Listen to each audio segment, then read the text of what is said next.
Good morning, everyone. It's Kieran Swail here from Southern Regional College, and you're all very, very welcome to this workshop we have on this morning.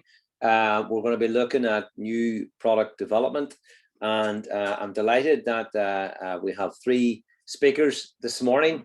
We have Tracy Rice, who's Head of Business Engagement at Southern Regional College. We have Seamus McGivern from the Early Day Foods Company. And also we have Kerry Sloan from the Whitewater Brewery. So I'm just checking. I think we're up and running. I'm waiting for some messages from Catherine there, which I haven't heard yet. Just a little reminder about this session. You'll automatically be muted. We have about 50 minutes, although I suspect that might be slightly less than that now. Each of the speakers is going to talk roughly for about 10 minutes. And then we're going to have a question and answer session. So what I would do is I would ask you to keep your camera off if you would, and keep your microphone on mute. Also, if I could ask you to please submit any questions that you have into the chat window. I can see we have a number of participants. We have 40 participants this morning. So just I suppose in way of what's been proceeding, I think so far it's been a really, really excellent start to today. Some fascinating insight there from Richard Ramsey. And that for me will really set the scene. I mean, this notion of a K recovery, I thought was very, very interesting. And also talking about the key skills shortages, which I know anecdotally from companies that I'm talking, I should say my role is I'm a tourism innovation specialist at Southern Regional College, I beg your pardon, but I certainly know anecdotally that these are the challenges facing in the businesses, and the rebound in the market and the classic supply chain disruption. And anybody who knows me, they know that I'm a cyclist, and you can't get parts for bicycles at the moment. I didn't think it was 400 days, mind you, but and what about that story about the tin mushrooms? I mean, that's absolutely fascinating. So, you know, there were a lot of others setting the scene. Minister Frew, they're talking about the 10x economy, and that's going to be very important in terms of what we're about to talk about now, which really is about innovation. What are the lessons that have been learned from companies? How have companies survived? And we have two companies that one we've been working very closely with, and another we will be working closely with in the future. Both have different pathways to growth, which is the theme of this conference. But really, to set all this up, and I'm teeing you up here, Tracy, to set all this up, my colleague Tracy is going to kick off this session. Tracy's going to talk to you for about 10 minutes. She's going to share her screen. And she's going to talk to you about the support that we can offer at Southern Regional College, and also the 6 colleges across Northern Ireland. Tracy, if you're ready to go there, Tracy, if you could share your screen, and I'm going to hand over to you. This session is being recorded, I remind everyone. Thank you, Tracy. Thanks, Kieran. Can you just enable the screen sharing there, or saying the host has disabled it? Okay, share. Just bear me a wee second there, Tracy. If you want to just chat for a minute, will I just get that function up, Tracy? Okay, that's grand. Well, look, good morning, everyone. I'm delighted to join you here this morning and to be given this opportunity, I suppose, to talk to you for, I suppose, 10 minutes or so about how your local college can support you to explore the new product development and new market opportunities. I suppose what I really want to talk to you about is how the colleges have invested in teams of industry specialists across a range of sectors, including engineering and manufacturing, digital skills and ICT, construction engineering, green technologies, food product development, agri-food, tourism, life and health sciences, and a range of other areas.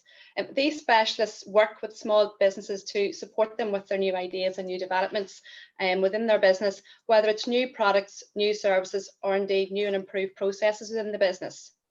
The specialists would meet with you initially to determine where you want to take your ideas, to ascertain what your ideas are, what the potential opportunities are to take your business to the next level. They'll do a diagnostic with you to see what the next steps are regarding your new ideas. I suppose as we're here this morning, over the past year, we've seen so many disruptions to all our lives because of COVID. And I suppose this has posed a lot of problems for a lot of businesses, but also in many cases, it has also offered many opportunities, and we've witnessed a lot of businesses who have embraced new technologies and digital platforms to keep their businesses going. I suppose the team at SRC have really been encouraged at how resilient and at how a lot of small businesses have been, and how they've pivoted their businesses to offer new products and services at such a challenging time. We've heard this morning from the Minister, the Department's Economic Recovery Action Plan and the newly published 10X Economy document. They really do place skills and innovation at the heart of economic recovery and growth. A lot of the small businesses really sometimes don't recognise that their new ideas are innovative, and perhaps don't realise that there is specialist support out there and funding really to help them to achieve those goals and take it forward. I suppose it's fair to say the colleges really value building relationships with our small business clients, and very rarely would interventions be one-offs. And the team really do work with our clients through a range of supports to go through a new product development or a new service development journey. I suppose this starts with the ideation stage and running through different design processes, testing and preparation, I suppose, for launch. So look, we're here this morning to talk about new product development and new market opportunities. And in a few minutes, we're going to hear from our two local businesses who have a great story to tell about their product development journey and how their companies have grown and continue to grow. So before that, I just want to take you through a few steps on how you can access support to explore new product, new process, new service development with your local college. And this is where I need my slides. I don't know how you're getting on, Kieran. Yeah, okay, and you've been doing really, really well here. It's just I have made you remove permission to record local files, so I've made you able to. You still can't share there. I can't share. No. Yeah, you see, I've had to be access. I've had to be allowed access to share screen. And I think that might be something that Catherine needs to do to make you a co-host, because I can't see the facility for me to do that. No, you could share. You could get access to those slides there, Kieran. Yeah. Okay. Yeah. Slides is working. Sorry, Tracy. I know if you can talk for another minute, I'll pull up the PowerPoint presentation. If you give me about another minute, I'll pull it up. That's grand. It's an honor. Well, look, folks, I was going to speak to you first of all about, I suppose, one of the first interventions. It's called Innovate Us. Initially, our team would really meet with you, take a baseline of your company, a profile, you know, where you're at the moment, what are you trying to achieve, where are you trying to go, and then our team would really agree a program of mentoring support with you, really to take you through that product or that new service development journey, that assign a particular specialist to your needs. So what you're trying to do might need an engineering specialist, or might need a tourism or a food product development specialist, and they would assign them to work with you. Equally, what you're trying to do might require two different specialists. You might need some time with an engineering specialist, some time with a digital specialist, or some time with a food and an engineering, or food and a tourism. Your particular area of growth or what you're trying to do might span across a few different areas. So equally, that can all be supported through this program. Really what we'll do through that is give you the skills that you need to carry out that product development or that service development activity. Those skills could be 3D design skills, it could be digital skills, food product development like recipe formulation, labelling, nutritional information, packaging, look at opportunities with food waste. If you're a tourism business, you could be looking at how you could develop a new tourism product, and Kieran, my colleague here, could talk all day about how he could support with that. You know, developing 360-degree videos, AR, augmented reality, virtual reality, the whole digital space within the tourism sector, how to take that forward. But I suppose the key with this really is to give you the knowledge and the skills that you need to undertake these activities and repeat them as you keep needing to take your product development journey. Just further. Jumping in there, Tracy, can you see that now? Okay, yeah. Yeah, can just go to the previous slide, please, Kieran. Sure, yeah, no problem.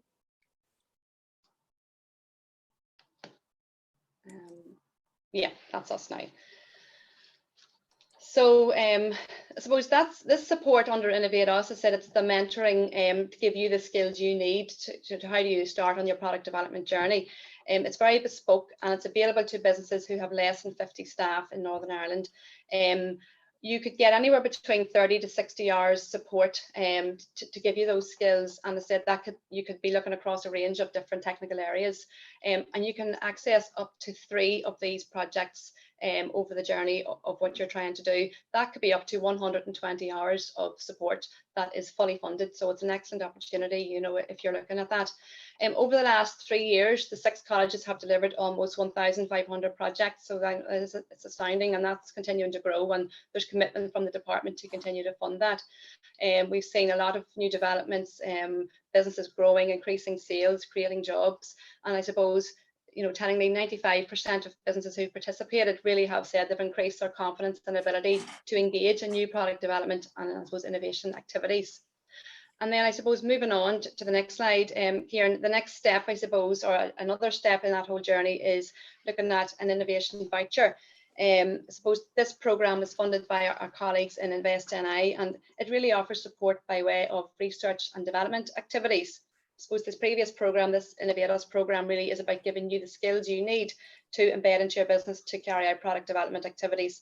But the innovation voucher really is where a specialist would undertake a piece of work for you, maybe a piece of research and development, produce a spec, come up with some materials that would be maybe pertinent for what your product is, you know, testing a food product, shelf life testing. It could be a range of areas, prototyping and so forth, but really taking those findings and giving them to you so you can inform the next stage of your journey. And it's a very low risk activity to undertake to see if what you're trying to do is going to work. So the support is worth £5,000. That would give you 65 to 70 hours worth of support for that specialist to undertake that piece of work for you. And over the last 3 years, the colleges have delivered over 285 vouchers. So again, it's an area we're very strong in and really passionate about supporting our businesses with. And you can, you know, go between your Innovate Us, your innovation voucher. We really work out the detail for you. We determine what are you trying to do, where are you trying to go, and we'll know where it's going to fit best and take you through all of that.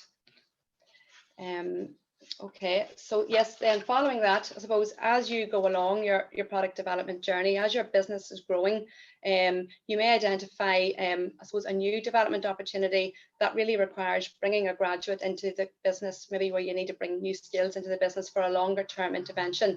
Those skills would typically be technology type skills, IT or digital engineering or electronics, science or food product development. But these graduate programs, they really are an excellent option to take these developments forward. And the graduate will be mentored half a day a week by an academic from the college. And they'll really make sure that the product development action plan is being progressed and that it gets completed on time. So the project may be focused on product development or even introducing a whole new manufacturing process into the business and streamlining processes as well. So the college will be involved with you right from the very start, you know, to really help shape the project, to apply and secure the funding, and to support the recruitment of the right graduate into the business. And in most cases, we find the graduate would stay on with the company and become embedded and take those developments forward, because they also get to undertake various training throughout the course of the project. So it really is a very worthwhile project for all parties. I suppose over the last 3 years, the colleges have been involved in 200 of these projects. When you're based in Northern Ireland, you could access college support from across the border through Intertrade Ireland funded Innovation Boost, which is formerly known as Fusion, or the KTP programme in Northern Ireland funded by Innovate UK. So I suppose we are talking about product development, but also skills lies at the heart of all that. How do you do that? How do you go about it? And I suppose our first intervention really took us through that.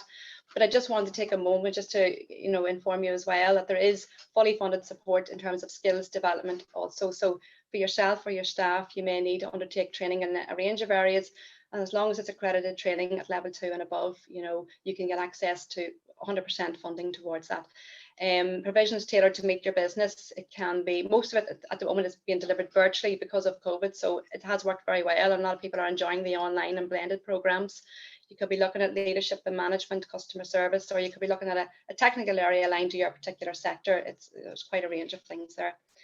So really, that's really it in a nutshell. You know, we'd encourage you really do contact your local college. There is a range of support to help you looking at new product development, new market opportunities.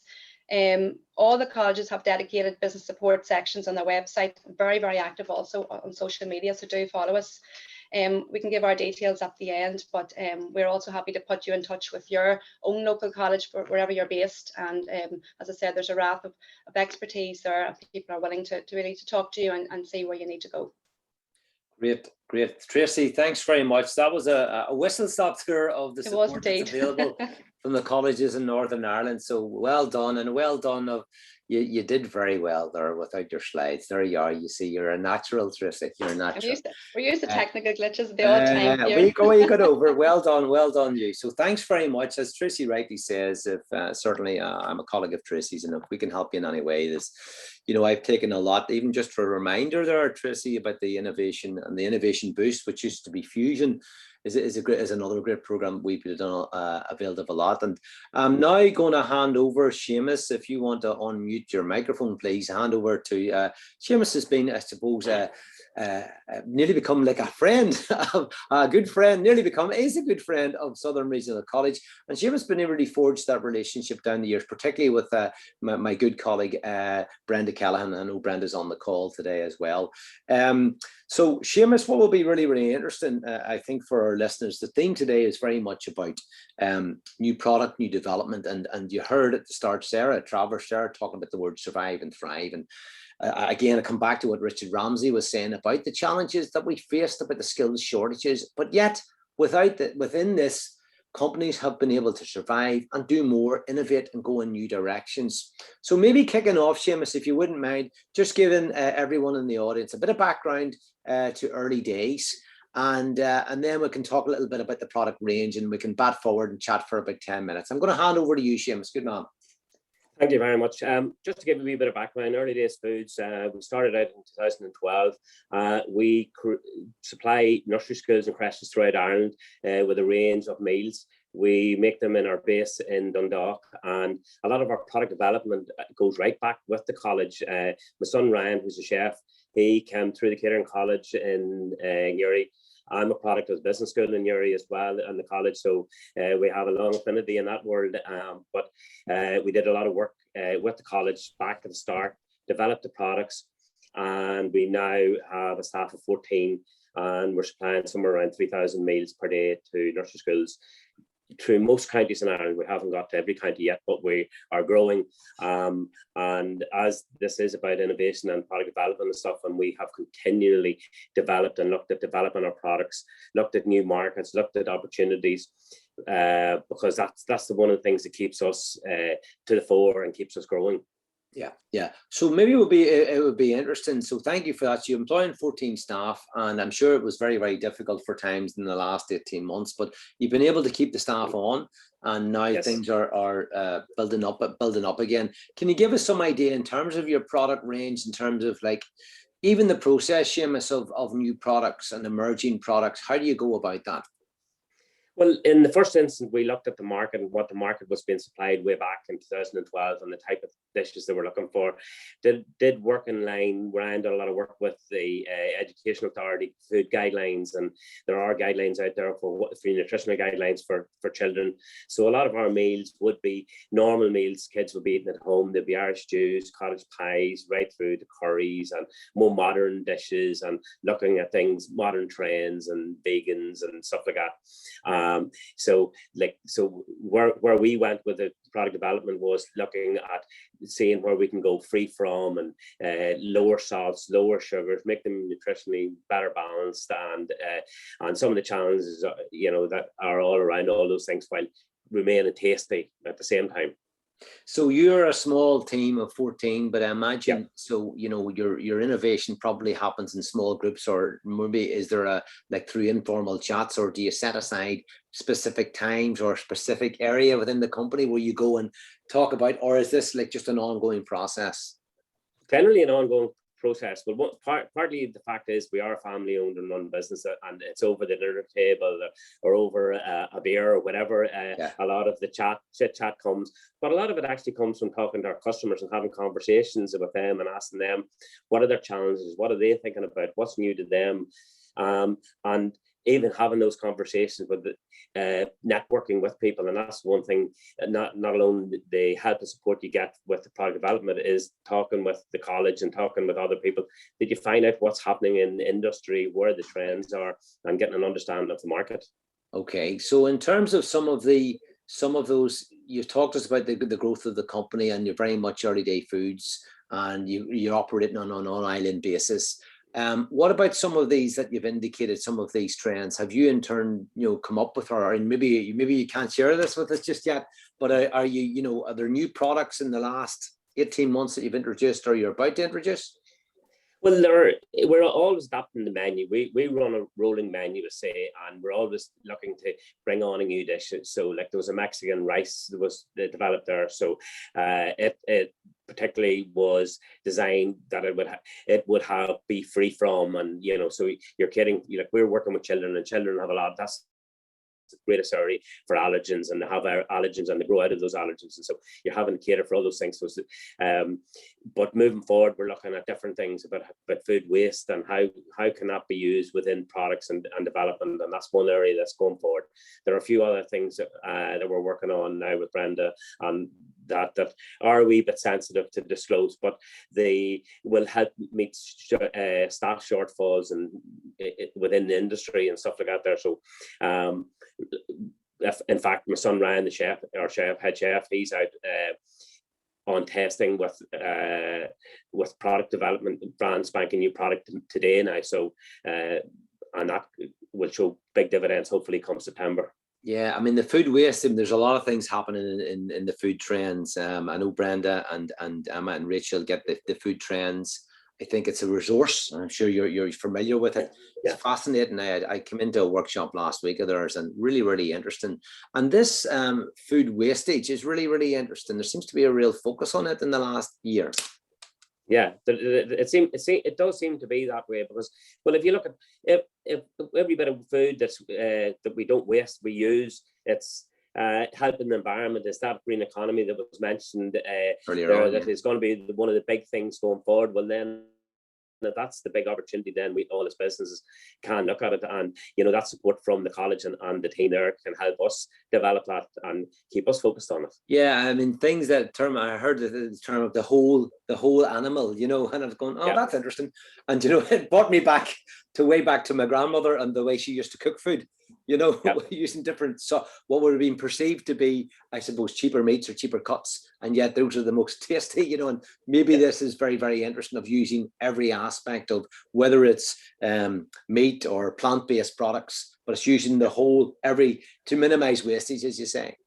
Yeah, there is that too. And when you look at the plant-based scenarios and there's a lot of talk more than anything else than that. And we were just actually looking at how many vegan children out of the thousands of children we're feeding, and it's less than 0.01% of children are actually dedicated vegans. Wow. So it is a very small section of what we do. Now we have a lot.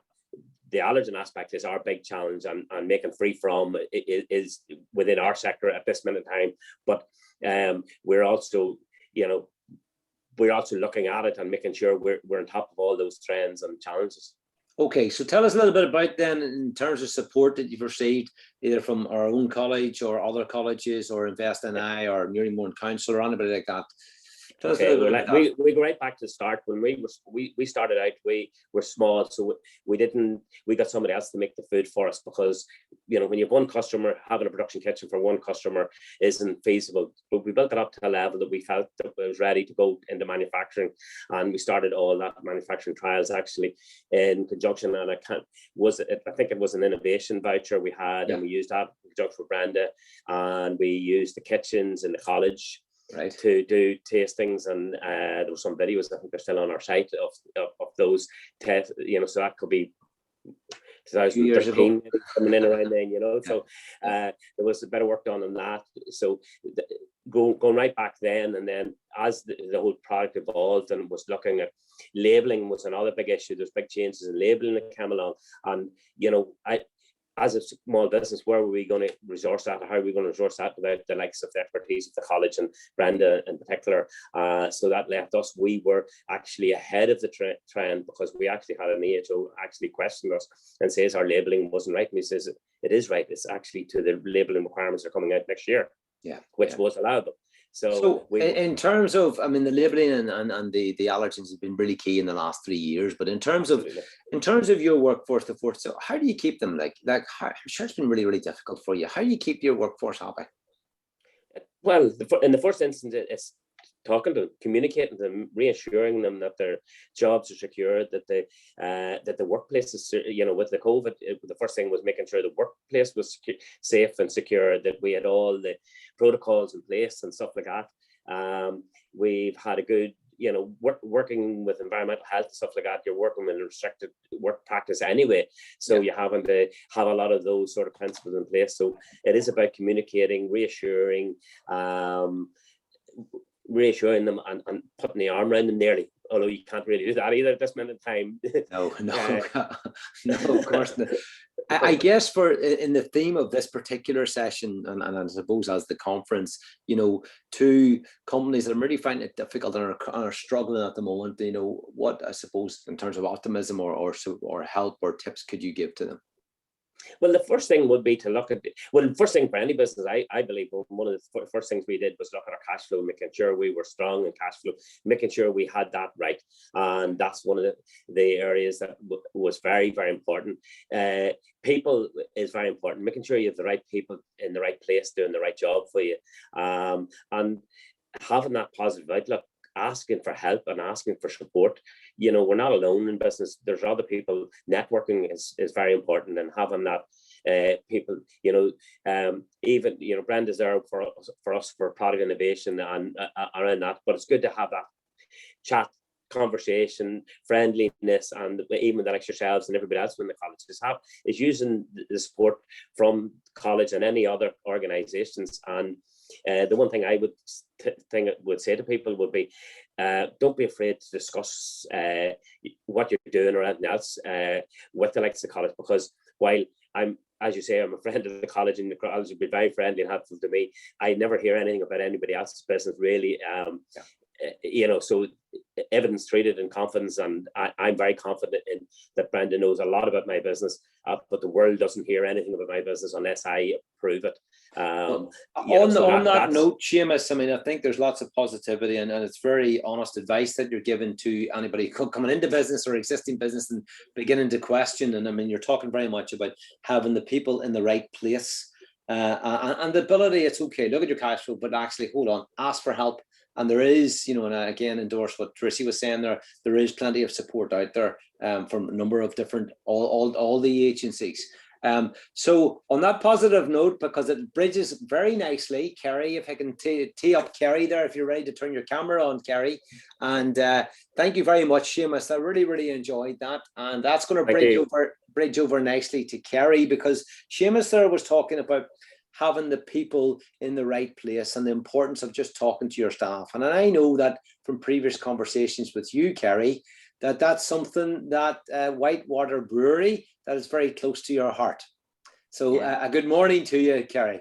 Good morning, Kieran. Yeah, good to see you. Yeah, and good to see you too. So everyone, Kerry and her husband Bernard have, well, I'll let you tell the full background to without stealing your thunder there, Kerry, but Kerry's going to share very, very briefly about her story and, some of the challenges, and then how she's been able to get into the markets, some key markets and key lessons to stories to be shared here. So Kerry, if I could maybe ask you to start off, give, for maybe those that don't know about Whitewater Brewery, a little bit of background to the business, please.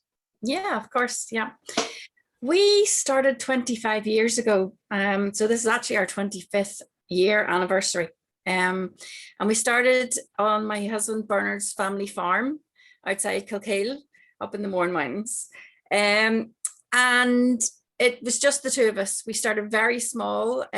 We wanted to have a business coming back from England, where a lot of young people, I think, had moved, and we wanted to come back here and settle. So we wanted to start a business, and we started in an old potato barn on the family farm, which doesn't sound very, romantic, but it was a building and it was ours. And I think starting a business, having that support from family is fundamental, and the family theme has ran through our business from the day one until right to the present day. Family, not only physical family, but also the family of our employees and the people who work with us. We always think that they are our family, our work family, and that's vitally important for us. So, yeah. So before I get on to talking a little about your product range, I remind everyone, if you do have any questions for Seamus or for Tracy or for Kerry, if you pop them in the chat window. Okay, Kerry, if you could maybe tell us a little bit about then. So the number of employees that you have and a bit about maybe the product range. Yeah, well, there's 9 of us in the company, so a very sort of small, tight team, and that includes Bernard and myself. And we actually moved to a new facility in 2017/18 transition time. Okay. But so a few of those people have joined the team since then, but the core team have been with us from day one, and that's what I mean by sort of family within the business. So we started out producing, just 1 or 2 products at the beginning, and that has grown up to today having a variety of about 14 different styles of beers, ales, lagers that we produce within the company. Yeah, so that's where we are at the minute. I should say for the audience here, you're located in Castlewellan. Just outside Castlewellan, yes. This Ansborough for the people who live in Ansborough people and Castlewellan people. So yeah, our postal address is Castlewellan, but Ansborough's where we are, yes. Okay, and you have just some clear again, my own background as well. I have been to your facility and it's fascinating to everyone. It's absolutely fantastic. And I visited Kerry and Bernard just before, again, this was a Newry Morning Down Council. We're doing a promotional roadshow, and they were it was part of one of their growth programs. And then we were allowed, we had an address and we had a tour of the building, but you have a visitor facility. They're a purpose-built visitor facility, which groups, if I understand, can book by appointment. Is that correct? That's correct. Yes. Yeah. This was all set up sort of prior to the outbreak of COVID. So things have changed within the last year. We were only just getting sort of open and getting started when COVID came, but we are optimistic that will get back up and running as soon as it's feasibly possible. Yeah. So groups will be able to come in, see us, meet us, hear about our journey from the old potato farm to the new facility that we have built. It was built on a brownfield site from scratch. And it is quite an interesting to see, the journey that we have gone over the last 25 years to get to where we are today. So yeah. So what would be really interesting is, so even that journey for 25 years, you're still in business and probably one of the more established, what would be seen to be craft breweries in Northern Ireland. I know Hilden now have been around for quite a while and may well be, correct me if I'm wrong, may well be the oldest in Northern Ireland. They are, yes, sure. They are indeed. And I've been there and again, like yourself, growing from a family business and a fantastic product, and there are many more. I can't remember at the last count how many there are in Northern Ireland, maybe close to 20 plus. But so this has been a real growth industry. Tell us a little bit about how have you been able to grow the business more recently? Because I know that you're in new markets, and I know you probably had a bit of assistance to do that. But how have you been able to get into these new markets, and what are they? Well, the move from our original production site to the new facility made a huge difference for us to be able to achieve the growth in new markets. The building that we originally had just wasn't feasible to get the volume or, to be able to fill those orders that were needed to export. Because obviously the volume that you're exporting would be on a larger scale than you would be in your domestic market. Sure. So that move was pinnacle to being able to grow within the export market. And that decision was difficult at the time to make, but I think sometimes those difficult decisions and big steps are what you need, and to find the courage as a business to take those steps and to take support from the people around you to be able to do that, I think is a big thing. Because to be able to grow, you need to have the infrastructure within your business to do that. And that's not always easy. So it is a bit like the chicken and the egg scenario. How do you get new markets when you haven't got the facility to do it, or how do you get the facility if you haven't got the cash flow and new markets? It's a real quandary. I think, and Seamus has been sharing. I know Seamus' company has expanded as well, and from the amount of companies that we've worked for since I've been at SRC from 2012, you get to that point, And it's like the old balancing act, it's that pivot, and do you expand? And with expansion comes more challenges. But if you're at capacity from a production facility perspective, you know, we have lots of examples out in Northern Ireland, you know, but I think the thing is you have to have the capacity to fulfill those, because you have, well, we have found that you have one shot at getting it correct, and you have to put your best foot forward. If you're going to go out into the global world with your product, it needs to be correct. You need to do a lot of work in the background to make sure that that product is correct and is saleable, and is you're able to produce that and to offer that on demand, because there's no point in going out to a new market saying, you know, here's my product, this is what I can do, and that you get an order and you can't fulfill it. So tell us a little bit about these new markets, if you can. Tell us, you know, maybe someone share with the audience, if you're able to, some of these new markets and maybe how you get into the markets. Yeah, well, outside of Northern Ireland, I suppose our largest market would be Russia. Then we would sell into Japan, Australia, Italy, Sweden, a lot of European countries. But if we focus on sort of maybe Russia and Japan at the minute, both those markets, we actually, they came to us, and that I think is a proof of the quality of our product, which is always been at the heart of Whitewater, the quality of the ingredients, the quality and of the product that is produced, and that we are proud that everybody listening to this will want to know your secrets. How do you get into Japan, you know, and how do you get into Sweden, how do you get into Russia? Now you don't have to necessarily... they actually came looking for us. It was word of mouth within industry that those markets were looking for products for Northern Ireland to bring into the country, into their market. And we were lucky enough to be put forward by other people within similar industries or like-minded industries that were able to, so that we're already within that market. So a referral really then? Yeah, so the likes of Russia, there was a spirit company that we have worked closely with, and they were already being supplied to the Russian market. And when they were asked about a beer, craft beer, they were more than happy to put us forward. And obviously once you get put forward, that is as a foot in the door. Then you've got to do the work yourself to be able to actually, you know, get that over the line within the market. Okay, so I presume then you've been supported, you've been on trade missions with the likes of Invest NI and other agencies as well. I'm presuming that, you know, whether that has immediately had a return on investment, but that's all part of growing the brand.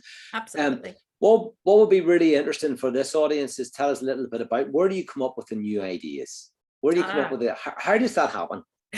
Yeah, well, I think it's been when you have a brewery, a lot of that comes, as we say, as Seamus busy said, over a pint at the things, because Bernard and I do all the development ourselves. Obviously our team are very much involved when it comes to the practical part of it, but the initial coming up with a new style or a name and things like that, it's Bernard and I and myself that do or have done to this point all that development work.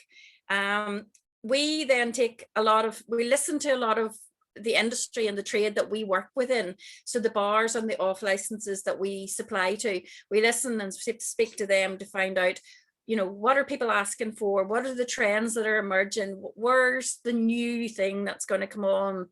And we also then look a lot to possibly the American market, because we always find that the trends tend to follow over to us after a while. So things that are big in America generally will filter through to us within a year or two.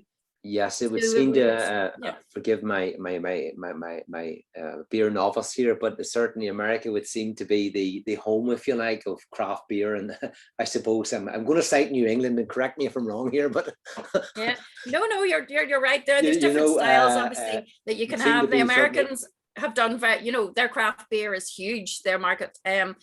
But also within sort of, you know, the European markets, the Belgian beers, and so there's many different styles that you can, you know, pick from.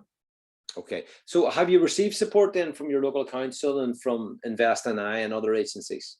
Absolutely, yes. I think, you know, having support from other agencies is vital when you're in business, because no business is standalone. Everybody needs to have support from people around them and avail of that if it's possible.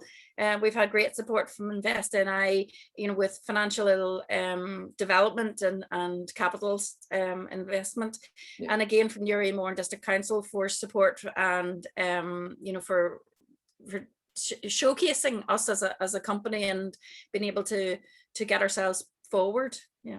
Yes, and I know we're hoping to. We were about to pick up a project with you, and then the pandemic happened. So I'm hoping to come down to do some work around virtual tourism in your visitor facility very, very soon. So what about, like I asked Seamus, I think you said you have a workforce of 9, including yourself and Bernard. Like, how do you keep everybody on track? How do you keep them happy? And your business is very much production. I'm sure there are peaks, and when you talk about the export markets of Russia, Japan, Sweden, Spain, etc., like there's going to be a rush. How do you keep the workforce happy? Yeah, our workforce is our family, and I've said that before. So we listen to them, we work with them the best we can. Yes, the work has to be done, but we have very good and loyal staff that have been with us for a long time. They understand that the business, you know, there's busy times and there's slacker times. When there's busy times, everybody pulls together and to get the work done. And when there's quieter times, or if somebody needs something, they just come and ask. The whole thing is that we feel that we are approachable. Our staff can talk to us, communicate with us, you know, and we will do the best that we can for our staff, because our staff do the best for us, and we appreciate that and always have appreciated that. Yeah, that's certainly emerging from both of the conversations with yourself and Seamus, and about of that extended family and those values that you talk about. And I know, and I think in previous conversations that we would have had, you would have talked about this notion that, well, if you can't do it, if you're not prepared to do it, how can you ask your staff to do it? And I smile at that, having my father was a publican in Belfast, and I grew up in the pub industry, and to this day I say to my lads about mopping the floor, you know, it sticks with you, you know. No, that's very, very true. That, you know, still to this day, Bernard and I both work in the business, and we do everything. And so it's not like, you know, this them and us scenario. We really feel that we are a team. So, you know, I would mop the floor and clean the toilets as much as anybody else would. If the job needs done, it needs done. If, you know, there's never has been that them and us within the business. And I think that's very important, that the staff can see that we are as committed to the business as, you know, we'd like them to be. Referred to some free from ranges, which was interesting, and a bit about the food, and we talk about the food wastage and stuff. And is there something that maybe you're able to share with the audience in terms of what's coming down the track in the next 12 months or 18 months, or maybe you're not able to share anything? Yeah, we've just finished a new project. I say, whenever the COVID hit, we were, like many businesses, were hit extremely hard. All our staff were furloughed. We were able to keep them all on, and they were paid full pay. And we did what we could to make sure that they were well looked after during that time. So that's over and above the 80%, if I'm correct. Yes. Yeah, yes. Very good. Yeah. But we used that time to be able to develop new products. Myself and Bernard used that time to look at different markets and to try and come out of this running with a new product. So we've developed a new product called the hard seltzer, which is very big in America. It's really taken America by storm. So over here, it is probably not heard of very much by the majority of people, but it will be emerging. A lot of the big players in big companies are entering this market. So it will become more well known. Ours is different from a lot of the hard seltzers that are on the market in the minute, because we actually ferment ours. So we actually produce our alcohol from scratch. Because we are a brewery, that's what we do. We know how to ferment. We know how to produce things from scratch. So we didn't want to just throw it into a tank and mix it up and put it into a can or a bottle and just call it Whitewater. We pride ourselves on our quality of our product, the quality of the ingredients that we use, and, you know, the products that we make. So I guess for our audience, then, look out for hard seltzer. Yes. From Whitewater Brewery. hitting all good retail distribution outlets and pubs and restaurants and hotels very soon in Northern Ireland?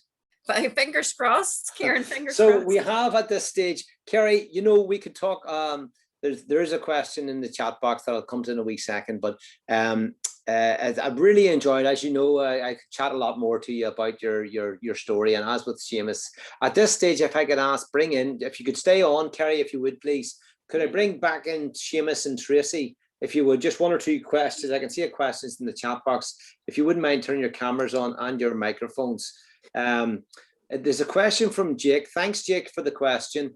Kerry and Seamus, what was the biggest setback in setting up and growing your business, and how is it overcome? Seamus, could I start with you, please? What was the biggest setback in setting up your business and growing the business, and how did you overcome this? Oh, that's a big one. So probably building that team, getting the right people initially, and knowing what the right person looked like. Because I was moving into food manufacturing and not coming from that background, those were the challenges in setting up the production facility and moving into that I would say it would be getting the right people for the right position would have been my biggest challenge.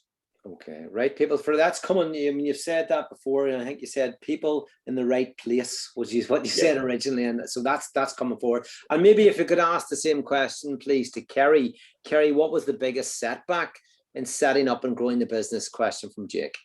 Well, for us, it was because it was 25 years ago. It was emerging out of the Troubles, to try to set up a business.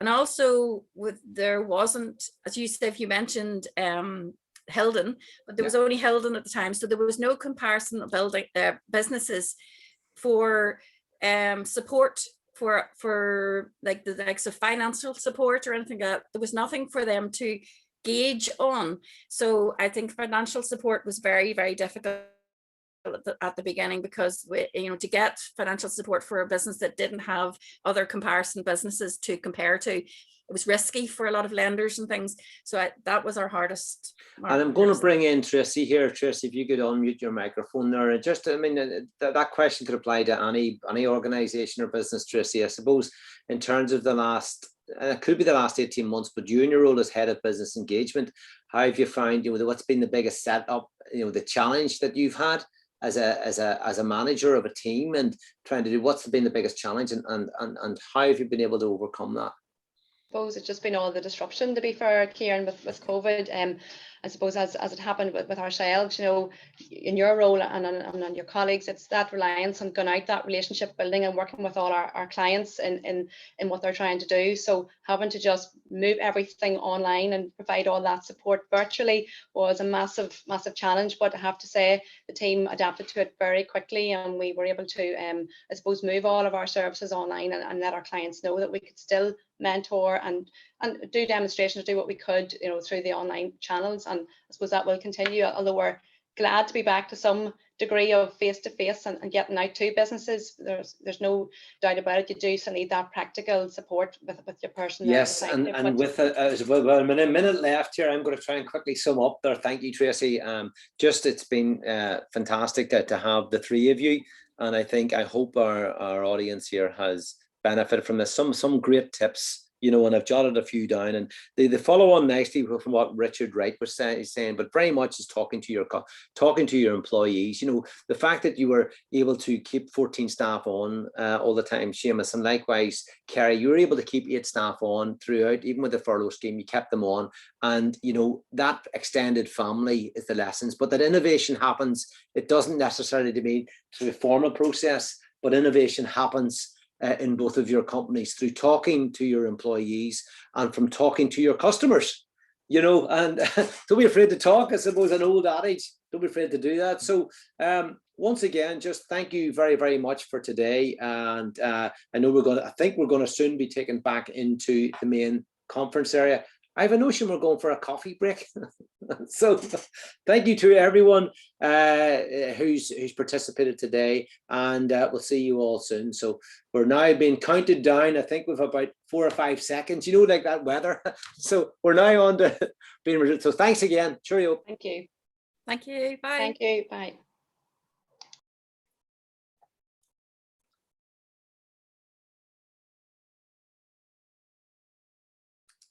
into the main session. Wow, 3 great workshops, and we all survived virtually. Somewhere flying around in cyberspace, but we eventually hopefully got everybody allocated to the workshop that they had wanted to go to.